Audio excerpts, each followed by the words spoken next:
This was Hong Kong in 2019. Some estimate that at their peak, 1 to 2 million Hong Kongers turned up to protest in a city of about 7 million people. Where are they now? For years, Hong Kong showed how capitalism and Western values could coexist with China's wide-ranging economic reform. Now, the protesters are gone. What happened? And what does that mean for the city's future? 5 hours from now, the Union flag will be lowered and the flag of China will fly over Hong Kong. When Hong Kong was handed back to China after more than 150 years of British colonial rule, Beijing promised a high degree of autonomy in its economic and political systems for 50 years. The city cemented its status as an international financial hub and one of the world's freest economies, bolstered by its rule of law, a free internet and press, and a currency pegged to the US dollar. It was the world's gateway to China's extraordinary industrial boom. But at the same time, tension had been simmering between Beijing and Hong Kong's political opposition, which wanted to expand civil liberties. We want democracy! Beijing continued to resist allowing Hong Kongers the right to choose their own leaders. And then, in 2019, Hong Kong proposed a bill to allow people to be extradited to mainland China to be tried. And that triggered concerns that Beijing could use this legislation to clamp down on political dissent in Hong Kong. Although protests began peacefully, the government's unwillingness to completely withdraw the bill caused demonstrations to escalate. The demands from protesters morphed from just trying to prevent this bill from going through to demanding amnesty for protesters that had been arrested and calls for universal suffrage. The movement continued through 2020, until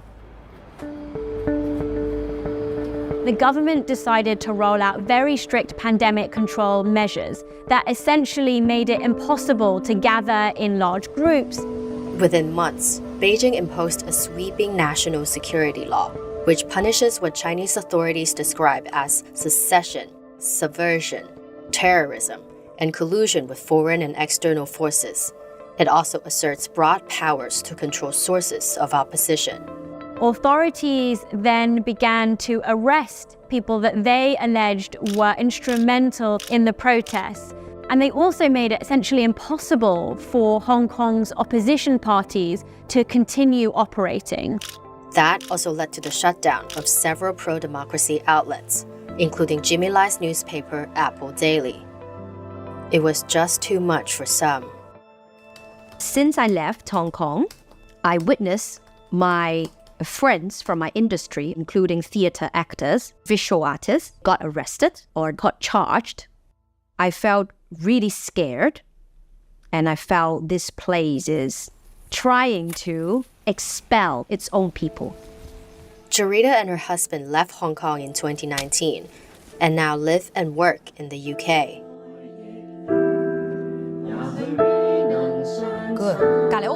Some of her students are among the more than 140,000 Hong Kongers who emigrated to the UK after it rolled out a special visa scheme in 2021.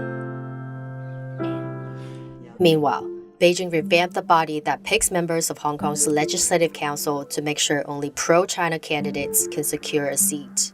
Effectively, that meant that Hong Kong's government no longer had an opposition. And in March this year, Hong Kong introduced its own security legislation.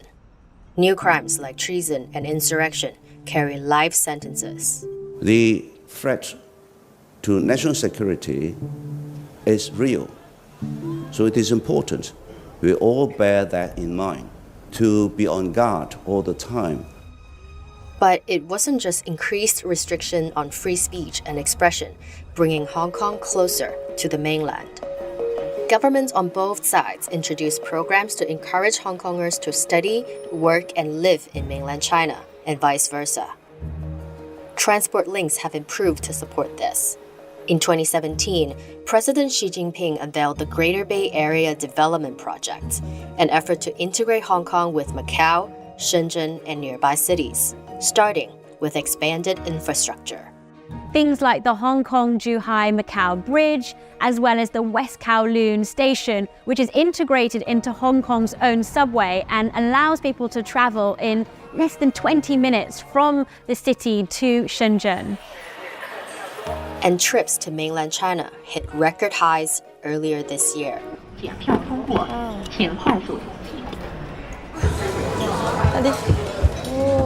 Some are embracing the growing ties. Born and raised in Hong Kong, 26-year-old Kaka took a job in Shenzhen after finishing her master's. Now she's working on starting her own business in mainland China. 其實我而家選擇去大陸生活最主要原因真係為咗方便。你出行首先就已經係非常之方便啦，你嗌滴滴啊都已經係好快嘅一件事。平時喺香港可能嗌 Uber 嗰啲又貴啦又慢啦。第二就係俾錢，手機已經解決晒所有嘢。With access to Chinese apps like WeChat and Alipay, Hong Kongers can now easily make transactions on the mainland. And it's dining and shopping that make up 70% of them. 呢度呢就係我哋今日去嘅第3個景點。哇！呢個米麻薯真係要影返張相先。Chinese consumer review platforms like Dianping and Xiaohongshu or Red, where users primarily post in Chinese, also help Hong Kongers navigate Shenzhen.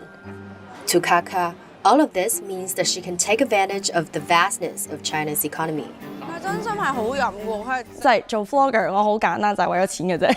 我自己就真係好坦白講啦，我對政治嘅一啲原因我係冇咁 care 嘅。我唔係唔去了解，唔係唔想去睇，但係我覺得我了解咗，其實我做唔到啲乜嘢。係啊。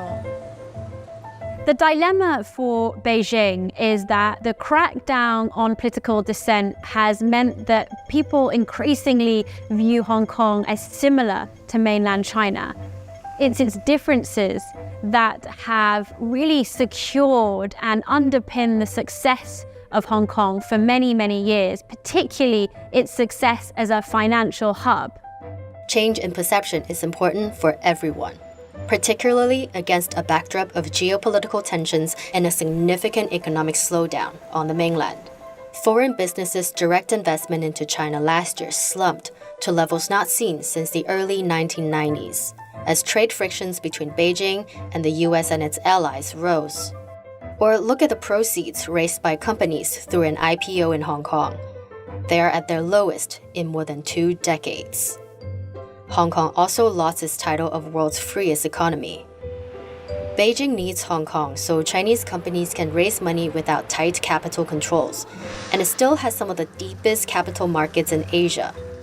But one big question is whether Beijing is still getting everything that it needs from Hong Kong if there is a perception that these differences are no longer valuable to people, particularly to foreign investors. Officials see things differently.